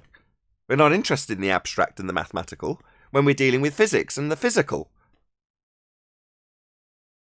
So don't throw the baby out with the bathwater. Not everything is fake and not real just because you found out that you've reified a model into existence. It just means you've got to readjust your way of thinking. Be a bit more critical about what you think about, rather than taking a carte blanche, well, it shows a sphere in the cinema. NASA show it me on TV, therefore it must be so. Just be a bit more critical. Critical thought is something most people are lacking, as opposed to this idea that you need to throw out every piece of information you've ever been told as false, simply because you've assessed one piece of it and found that what you thought was your reality was actually a model. And it's even told to you as a model, it's the heliocentric model. So no, there's not really a lot to throw out, just a readjustment of your way of thinking in the direction of being a bit more critical about what you observe and take in when you're looking at and criticising and being critical about information. Yeah, especially when the world is already observed, used, and measured as a flat plane. So it's already done. There's nothing further you have to do. You don't have to go change how airplanes work now because you know it's not a globe. It's already figured out to work on a flat plane. But notice that once they went to this new storytelling of the Earth being a heliocentric model, God never entered the picture anymore in their side. Whereas before, God was given the glory. The Creator was being given glory by everyone for all creation. Obviously, being has to come from being, and we're being. So now you go with the model, and instead of saying, how can I put it? Oh, well, God made the model. They don't say that. They say it's a big bang. It happened from nothing. So there is a little crack in the reasoning here to say why are they doing it, even though we can't read everyone's motives 100%, just by their actions of saying there is no God, this is all an accident, it happened by chance, which is not a causal power, so that's out of the question if you're reasonable and logical. Chance doesn't make anything. Chance is nothing. It's just a word that describes probability. It doesn't cause anything. So they've attributed everything that is, even being, to an accident, whereas before it was God, the Creator. So there's the reason why they're doing it. But who are the they? Skeletons. In the closet. In this example, the they are priests. I agree. I totally agree with you. This is part of the great deception that Satan will do on the world, of course. The Church of Globology. That's it. And you have to take it there because in Isaiah, that's how Satan describes it. He says he will exalt his throne above the stars. He will be like the Most High. That's the trick. I like throwing that in their faces too. Oh, where did this idea of the Big Bang come from? Who's that exactly? Lemaitre? George Lemaitre. I shared that the other day. It shocked the people. Yeah, hardly any of them know it. Or that it's being taught. So I remember Jeranism 4 years ago talking about his education. And he was raised in He was educated in a Jesuit school. But he explained that the teachings were identical to everyone else's. They're teaching you about the heliocentric system. The fact that they've got a dog collar is irrelevant. They're still teaching the exact same thing. And then you look into the history and they're the ones that came up with it in the first place. So it's like, what? Before I ever knew about Georges Lemaitre, before I ever heard QE talk about him, I knew about the Jesuits being like the top astronomers and having such control over astronomy throughout the centuries or whatever. And the amount of arguments I had with ballers, like on YouTube comment sections and different things, with them saying I didn't know what I was talking about. The Jesuits have nothing to do with it. Astronomers has nothing to do with the Jesuits. It's like they don't even realize that their religion, that they don't even know they're in, the religion they don't even know they're in, most of them, comes from Jesuits or Catholic Church, Vatican. Yeah, and they're predominantly the largest owner of observatories around the world. You want to see the breakdown of the full history? Johnny Cerrucci did an interview with me and broke it all down. So just check out the Johnny Cerrucci interview. He breaks down the history better than anybody I interviewed about the subject. He knew it all like the back of his hand. Very well researched. So yeah, check out the Johnny Cerrucci interview if you want to get a bit more of an idea of the actual history as it's documented. I'm not questioning it, I'm just saying. Isaiah 14:12 says it like this: How art thou fallen from heaven, O Lucifer, son of the morning? How art thou cut down to the ground, which did weaken the nations? For you have said in your heart, I will ascend into heaven, I will exalt my throne above the stars of God. I will sit also upon the mount of the congregation in the sides of the north. I will ascend above the heights of the clouds. I will be like the Most High. And with that, I'm going to say, if you are watching this on either Nathan Oakley 1980 or Nathan Oakley Premiering streams, then stay tuned, as there will be an after show to follow. Unfortunately, if you are watching this live, this is where we bid you farewell. A huge, massive, enormous thank you to all of you who smashed the super chat, liked, commented, shared, subscribed, and all that good stuff. Be sure to check out nathanoakley.com and the Flat Earth Debate Forum to keep up to date with the community debate. Another massive thank you to today's Discord and G+ panel. Stay tuned if you're watching on either premiering stream. I've been Nathan Oakley, and I'll see you all in the next video.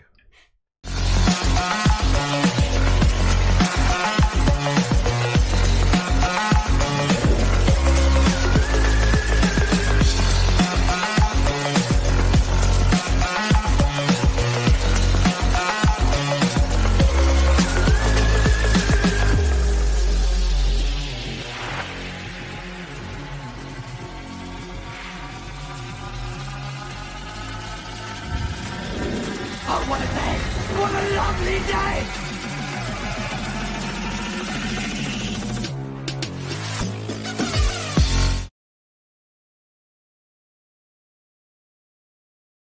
If you want to talk, you just say, can I talk to this person you debate? It's a debate show. I don't understand that. If I have the winning argument, I'm going to go to the top fight in that arena and take the supposed winner on head-to-head because I've got the winning argument. I wouldn't be afraid to go on at all. Exactly. I've never heard Nathan cut anybody off that had an argument. Not once. What I will say... Sorry, go on, Fats. I'll talk in a second. No, just saying what... They have the same mentality as, where you see the gangs, the bullies in the schools, where they're always as a group. It's that type of mentality. I can only be a big man if I'm in a big group. That's how they are with the keyboards. They can come alone and talk, they can't talk. Yeah, they can't get away with that. Sort of like what's going on in America. But, hold on. Flatsoid, precisely. They can't do that here. They could when I first started the show.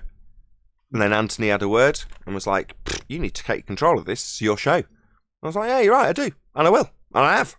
And as a direct result, they can't gang up and just cause total commotion when anyone's got a good point and bully their opponent with the majority being on their side. It's like, no.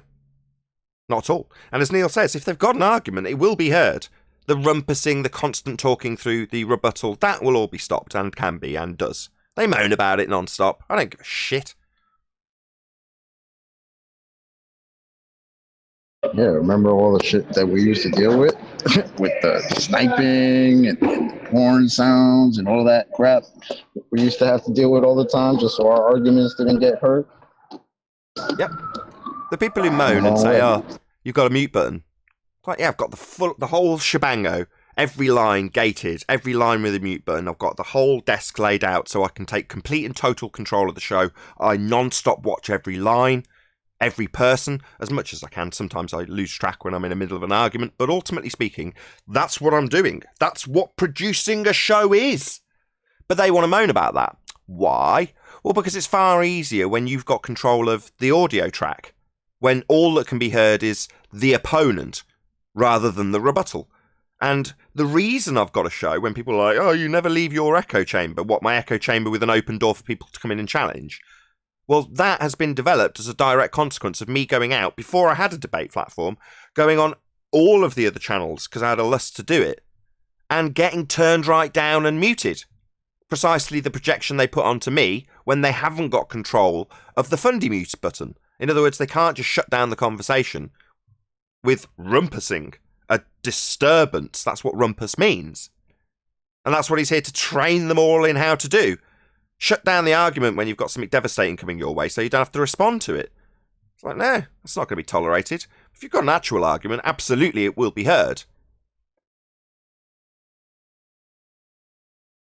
And that's true, because if you hear some of the early shows, QE sounds like a different person. I think they made him a monster. Well, the thing about it is that when you didn't have a mute button to use for every line that came, for every person that came in, besides G+, they porn bombed you. So, you know, what did they expect? I mean, if that was, and that's a couple of years ago, if that was the best argument a couple of years ago, a porn bomb, I mean, what did they expect you to do?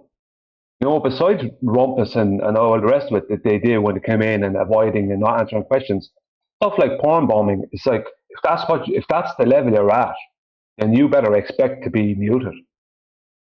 Yeah, bottom line is the control that I now have over the show has come as a result of having to have that level of control over the show.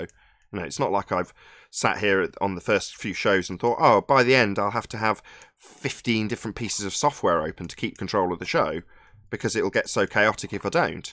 You just don't know that. But the risk at the early stages of this show was enormous. You know, something that you you should not do at the time. It doesn't exist anymore, but Hangouts Live or Hangouts on Air, you had a key that you'd give to trusted people only, and if that got into the hands of the wrong person, they could take control of your stream and porn bomb you. Well, I used to give it out daily, knowing the risks full well and trying as best as possible by moving screens around to keep control if someone came on and decided to porn bomb the show, which they frequently did. So that's what I've had to endure to get to the stage I'm at. Now, if you're a globehead who turns on a show, you don't have any of those problems. You don't have people coming in porn bombing you from the flat earth side. You don't have to deal with that crap on the globe side. Not at all. But they will do all the things they claim I do. Shut down an argument mid-sentence. Turn the opponent right down so you can't hear them. Talk over them. Cut off their argument. Strawman the shit out of them before they've got to the end of their sentence. Me, on the third repetition of their argument, with me trying to rebut it and them repeating it through me, yeah, I'm going to shut them down. Because eventually I want the argument to actually be heard with a rebuttal. But it doesn't work. Nobody's going to be interested in hearing that if I shut down the argument itself. And that's precisely what they'll do on their side. They'll shut down the argument mid-sentence rather than hearing it. And the funny thing is the projection, because Brenda calls you a bully. How do you like that? Brenda's a bully. She's a scumbag.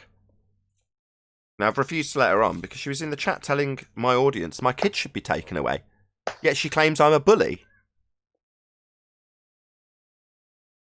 There's thousands of these new ballers, and these are all the people who are subscribing to people like Craig McNeil and Rumpus and George Netchuk and whoever else, right? They're all on Jose's, you name it. And all these people, all they've heard is that Nathan Oakley will just shout at you, you'll get muted, you won't have a chance to bring your argument. So most of these, I mean majority of them, have never ever come onto the show. They might have trolled a bit or something like that, but they maybe came onto Discord, but they never joined in. And the reason they don't do that is because they're told that from word go, you just muted people and shouted at them. Now, what they don't realize is that it was only a couple of years ago where there was constantly sniping of people who were already in the show going on and porn bombing. I mean, and people coming in like Rumpus who couldn't be muted at the time and literally just spending an hour and a half shouting and screaming and causing an argument without any actual progress ever happening. It's not till the control that you now have happened. Think about the amount of progress that's happened since you got the control. It's been tenfold what you had before. But all these thousands of people who subscribe to all these people and look up to people like Rumpus and Craig and all these people, they have no idea of the dirty tactics that these very people they look up to, what they used to do, and those who were with them at the time used to do. Yeah, they used to kick everyone out. So what would happen is I'd have, at the time, when I was far less au fait with the arguments and needed people to be on my side, they'd kick them all out.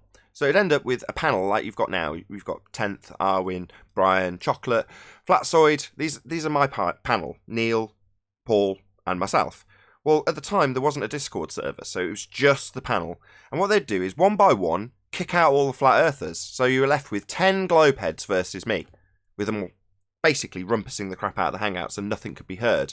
Now, if I tried to get any responses in, what would happen is someone else would join the Hangout and mute my line, so the audience couldn't hear it anymore. So join the Hangout, shut me down, mute me, literally. You go back to any of the old shows under 200 and watch what happens. People come in and mute me, literally. Now, I get control of that so it can't happen anymore, and it's like you're muting us. What, you mean stopping you talking through a rebuttal? That's what they actually mean. Because you'll hear me explaining something on the show when it's broadcast. And then when I finish, the gate opens back up, and then you hear them talking. And when they realise that I'm not talking anymore, and they're not talking through me anymore, they'll claim they've been muted. It's like, what? While I was in the middle of a sentence, you're objecting that you didn't get the opportunity to talk through me? That's what they're actually saying. I didn't get the chance to stop you destroying my argument. What I did do is talk through it and didn't listen to it, and now I'm not going to respond to it. That's what they do. That's their trick. That's called the Fundy mute button. And that's so clearly seen almost on a daily basis, not as much since they've been beat up by the Black Swan, and now this reference frames are ruined. Thank you, Simon. That's what everyone sees, that they have no argument, they have no intelligent comeback to good questions, so they resort to these tactics. So it's even more embarrassing for them now. Yeah, and you have situations like yesterday where Rumpus comes in, and this is what Rumpus does all the time. And I fell for it myself yesterday, even though I know he does it. I still fall for it. He comes in, and he actually creates a reaction as opposed to a response. So he comes in with big statements, put downs, character assassination. That's what he does straight away. It's straight into a character assassination. You don't know anything. You don't know what you're talking about. You're an idiot. He picks on any stupid thing he can to try and character assassinate the person. So that straight away creates a reaction from that person or from people on the panel, even if that person doesn't react, and especially gets Nathan, your reaction, because that's what he wants, really. Besides everyone else, he wants your reaction, and he wants you to have an argument with him, because that gives him relevance, and that's what he wants. But what really should happen, and hopefully it happens over time, when he comes in with that nonsense, or someone else, but I'm using him because he's so good at it, it's just he comes in and says a lot of nonsense, says you don't know this, you don't know that, in the middle of what someone else is saying, and when he's finished, everyone just go, okay, I'm back to what we're talking about, and just ignore him, because all he's looking for is relevance. He's looking to create a reactionary atmosphere as opposed to a responsive atmosphere. And that's what he wants. He wants a reaction, especially out of you, Nathan. He always wants a reaction. Now, yesterday it was out of me, because he had a little thing with me. But it's you mostly, Nathan. He always wants. He wants it off of QE a bit as well, but mostly it's you, Nathan. You are his number one. Like that, his crosshairs are always on you because you always defeat him. Yeah, it's been here 5 years. You know, he's been doing this probably even longer. So, you know, he's got a very, very dedicated cause that he's adhering to non-stop. And as far as I can tell, he's just training people how to behave. Yeah. I actually reckon myself, don't have proof of this, but I actually reckon that he actually communicates with people who are in Discord, who are ballers, and he might tell them something to say, just say, throw in this comment, and they just go quiet. You know, things like that. Because I hear some of them throwing in comments, like Ed Freeze especially. Ed went from not being able to argue a week ago to suddenly within the space of 5 minutes, within the space of 5 minutes on the show, suddenly his arguments became way better. It's like someone is telling him what to say because he wasn't able to say that 5 minutes previous. You know, so I wouldn't put it past Rumpus. I don't know, but I won't put it past him. You mean his tactics, not his arguments? Yeah, his tactics. Man, yeah. I'm watching Nathan like 3 or 4 years. You can go in the past in some show of and see how Rumpus discussing about ships going behind the curve, behind the horizon, and then you have 2020, 2019, and then you have Rumpus speaking about more horizons. How is that possible? Why he didn't speak about more horizons 2-3 years ago? Or even a year ago. Black Swan, baby. No. Because they didn't know they lost the physicality of their geometric horizon. It's very difficult to do. For example, when he come in and he start to with some argument, if you can know, you can say, okay, people that it's in show 973, we will not listen to him. You can listen to show 973. Everything is there.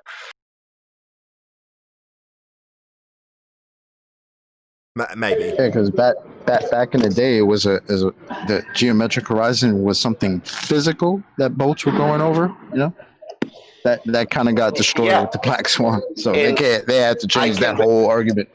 Correct. And chocolate, I can tell about chocolate something. I'm listening this argument, this debate, like 4 years. Every time when chocolate come in and ask for simple, but very, very simple question, but I can say 99% never answer that question in any shows of your shows. Yeah. Chocolate question. Yeah, chocolate's ace. Neither one question was answered, never ever. Yeah. And it was so simple. Chocolate puts the question that's the most poignant and concise across at the right moment every time. It's epic. And they always, going to change the issue or speaking with you. They don't even listen, never, ever, his question. And that for me was like, oh my God, this is question like so simple, everybody can answer. No, let's go to Nathan. Don't speak about rhetorics and problems in the past. I appreciate that, bro. Chocolate is ace. Yeah, chocolate is ace. If you, Nathan, remember red rhetorics and shit, he was swearing and everything. I was watching him and all his shows, and it was bullshit. He didn't give anybody to speak.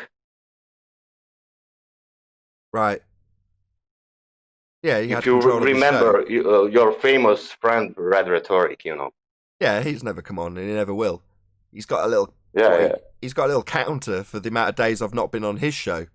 It's like, yeah, you want me in your little snake lair where you can mute me, right? Yeah, I get it.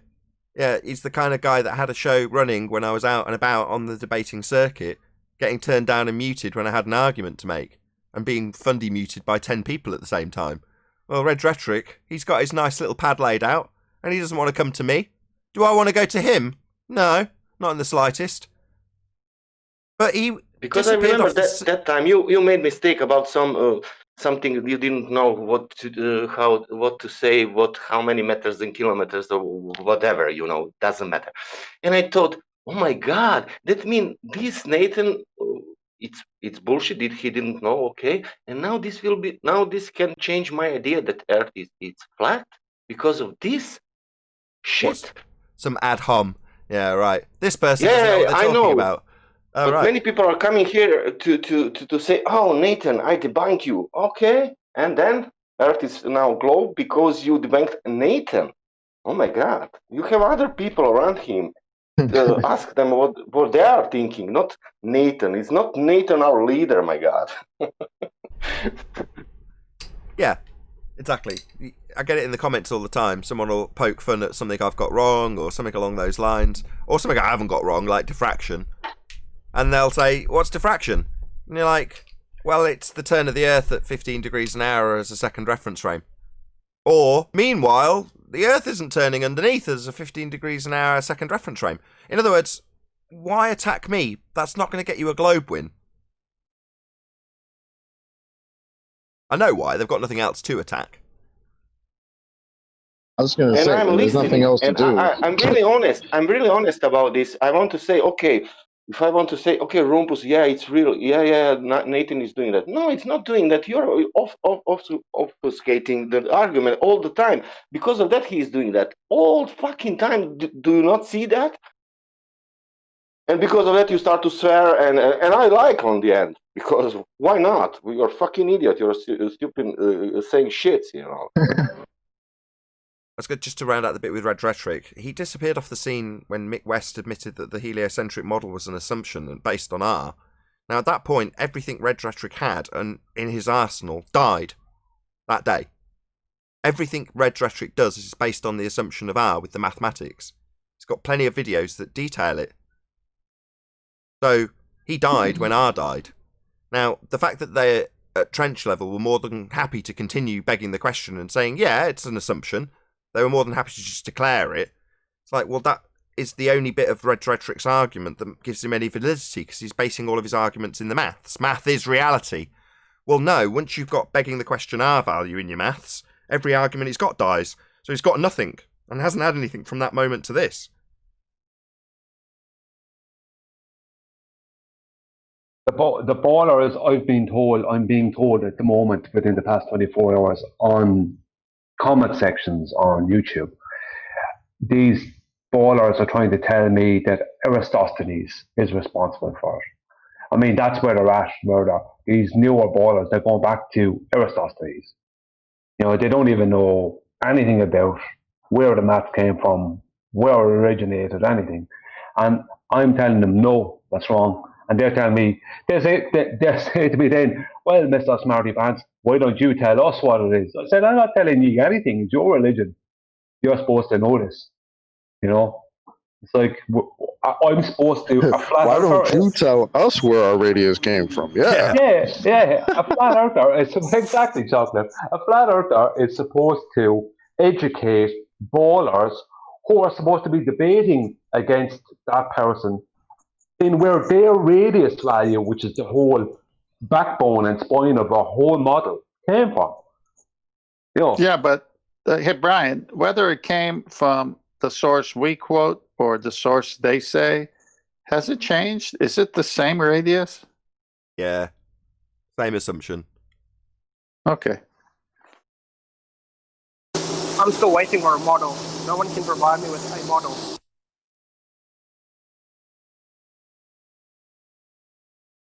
And they never will. You know, it's just a term, the globe model.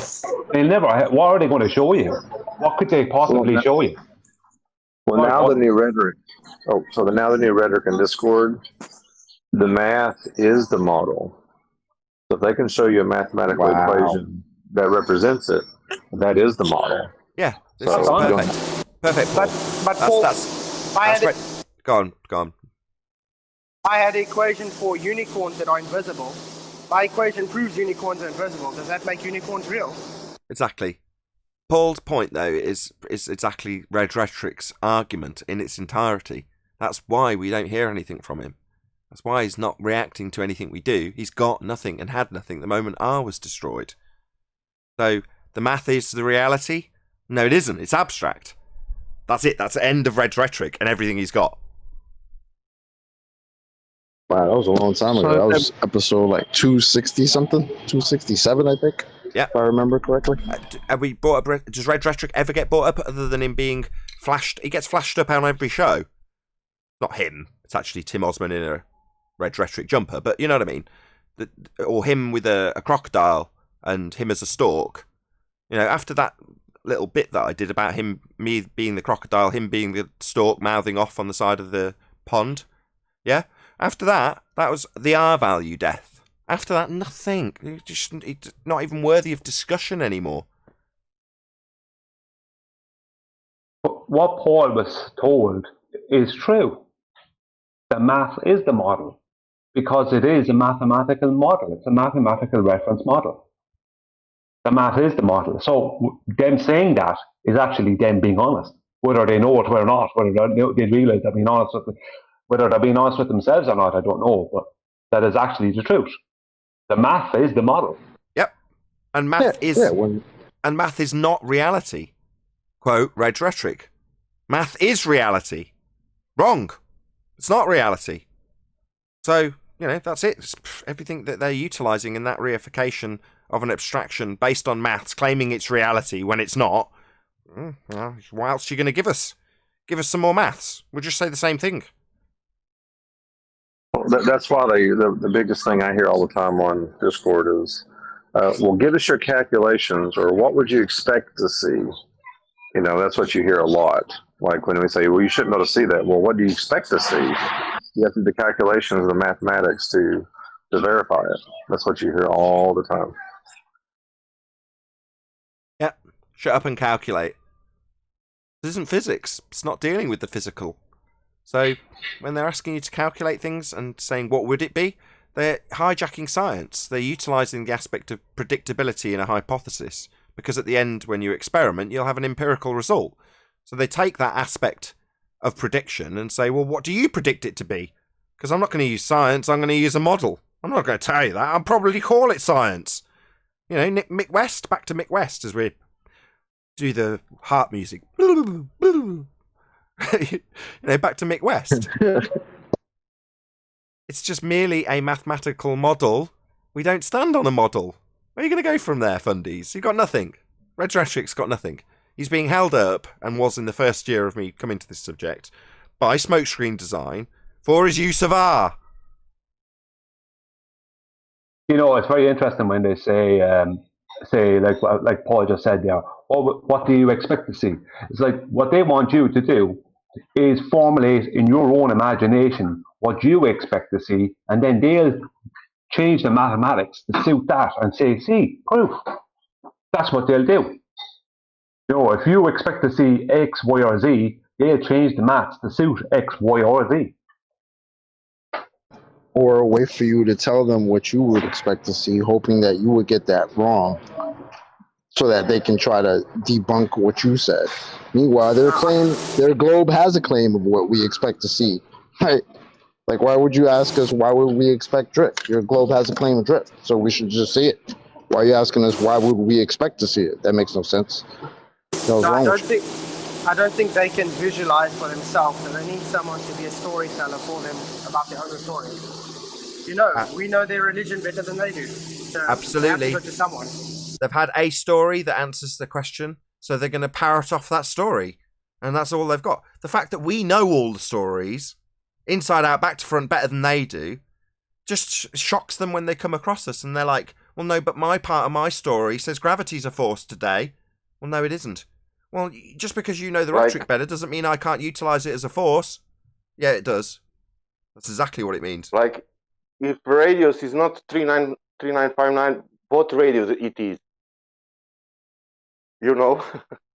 It's a rock, isn't it? If it's not that, yeah, if it's not that, which one it is? It is not, because we are not a ball. Yeah, exactly. We don't have a physical sphere edge for a horizon for boats to go over. I like that with photographer going on the beach and and he don't know what he will see, you know. And he going there and he zoom and he saw some object, you know. And he make a photo, go home and make that photo, and he publish that photo, and people say, you can't see that, man. No, I was on the beach. No, there was a curve, you know. That's mirage or something. Yeah, we just see it because it's there.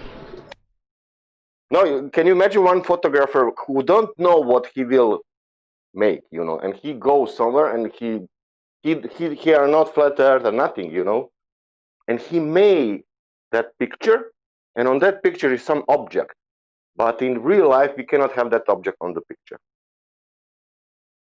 What, so he photoshops it out? That can't be there on a sphere. Let's just Photoshop it out. Yeah.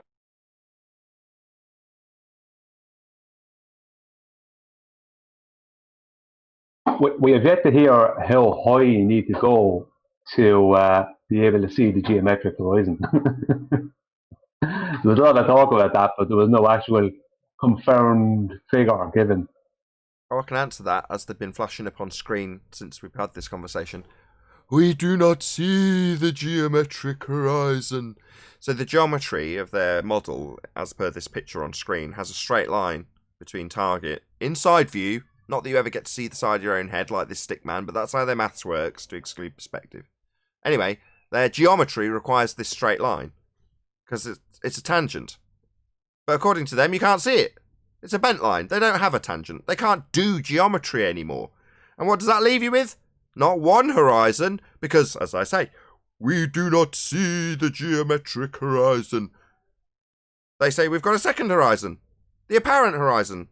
All horizons being apparent in reality, that's what a horizon is, the apparent position where the sky appears to meet the ground. Well, they have two of them. And you had a great outro to a couple of shows ago, actually, Sasha, because you said, isn't it offensive to ask us if we've got two horizons? When they assert we've got two horizons, and you go, no, F you, we've got one horizon. Yeah, like a swearing. Somebody said, oh, you are swearing. You are saying that you have two horizons, man. That is worse than swearing.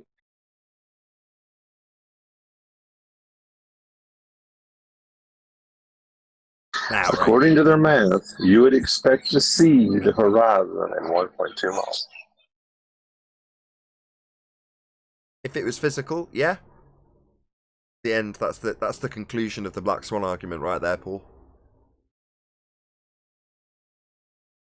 Question: you need you need the edge for the geometrical horizon. Need the what for the geometric horizon? You always need the edge. Yeah, the tangent point would be their edge, the physical geometric sphere edge horizon. Even on the formerly known as flat Earth, curve. if it's finishing somewhere, you know, you need to have edge to call that geometrical. Yeah, again on screen, that's what Al-Biruni's claimed to have measured. See, he's got a straight line to the same exact point that they say we can't see. Well, that's supposed to be the edge, tangent point, curve of the Earth, the physical geometric sphere edge horizon that they have boats going over. Well, that requires a straight line. They say no straight line. No, can't be seen. That physical edge, that tangent point cannot be seen. Bent line.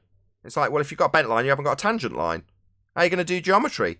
How did you acquire this R value as on screen depicted as Al-Biruni's measurement? How are you going to do that if you haven't got a straight line? You can't. Bye-bye, globe model.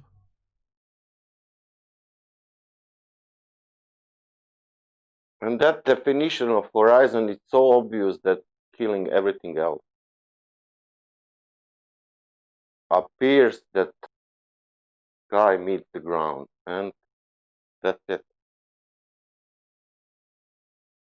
Yeah, they've taken perspective, hijacked it, called it Earth curve. Go ahead, whoever that was. Hey, Redman, Chocolate could check his DMs. Sorry. Yeah, who's to check his DMs? Yeah, it's from Redman. Chocolate. What's up, Red? What's up? Check your DM, Chocolate, from Redman. Copy that. Hey, Nathan, I want to, when there's a break, this whole mathematical thing falls under formal science. So if you just look up formal science and real science, got something here from Wiki. As opposed to empirical sciences, natural and social, the formal sciences do not involve empirical procedures. They also do not presuppose knowledge of contingent facts or describe the real world.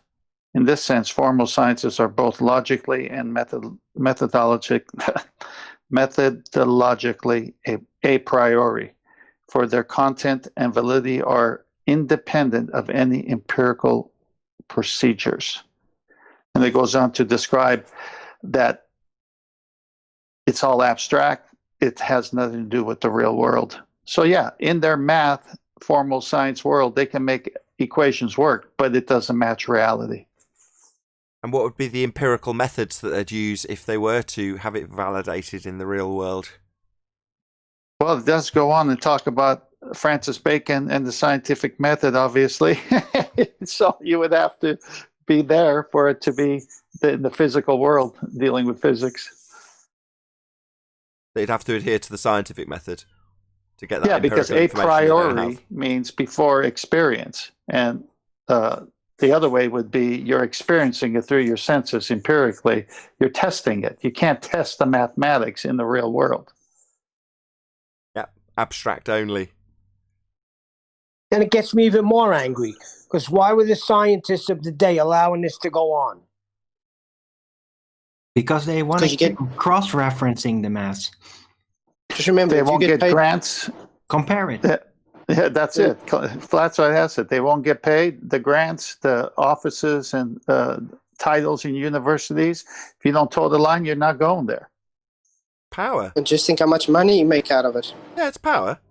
Power and money. That's both connected, interconnected. But you look at the people today that we deal with, the PhDs that come along. What do they express as their biggest weapon, or what's the biggest axe they wield? Well, I'm right because I'm a scientist. Yeah, look at Thunderfoot. He's a perfect example. When he was debating with some religious guy, he's saying, I've been through peer review. I've got this job because I've been through peer review. Therefore, I'm right. Well, most of the people we challenge, who was the better example? I think he was debating with Tony. I've forgotten what his name was. But there was a guy, I think he was also called Tony. And he got very, very angry when it came to the point that Anthony Sleeping Warrior pointed out to him that you don't have any scientific validity for your claims. And he got stroppy because he's obviously realising that the validity he suggests when he calls himself a scientist is being eroded away when we point out that there's no empirical validity to their claims. That gets them very angry, because until then people just listened and nodded along because they're a scientist. You're making me sad. I'm not a scientist. You want to be a scientist in the terms that they use. You can use that magic trick if you want to. I've never said this before because I don't want people to do this. But you can utilise the same trick they do. Just apply a bit of maths and call it science. Do you know the paint ratios that you use? Just call that science, and you've hijacked the same method, the same empirical methodology. You can say, I take a scientific approach to painting these cars. It's validated science, the way I do it. If anyone quizzed you, just tell them that you've worked out the paint ratios. Maths, right? Just call that science. Bob's your uncle, you're a scientist. In the world of pretender clown pseudoscientists. When I bring that up, I'm told that that's primitive, the scientific method. It's funny the way... Sorry, I was just going to say, it's funny the way nobody challenges the boiling temperature of water at sea level. Nobody ever wants to challenge that and its validity. Actually, Brian, it was challenged. I think it was a Nathan show. When was it? Last year. I remember it when we were still playing What's Your Fallacy game. One of the guys were talking about that. I think the topic's too hot to handle. With that, I'm going to say a huge, massive, enormous thank you to both Discord and G Plus panels for making today's after show possible. And of course, a massive thank you to all of you in either Nathan Oakley 1980 or Nathan Oakley premiering streams for hopefully smashing the super chat, liking, commenting, sharing, subscribing, and all that good stuff. Be sure to check out nathanoakley.com and the Flat Earth Debate Forum to keep up to date with the community debate. I've been Nathan Oakley, and I will see you all in the next video.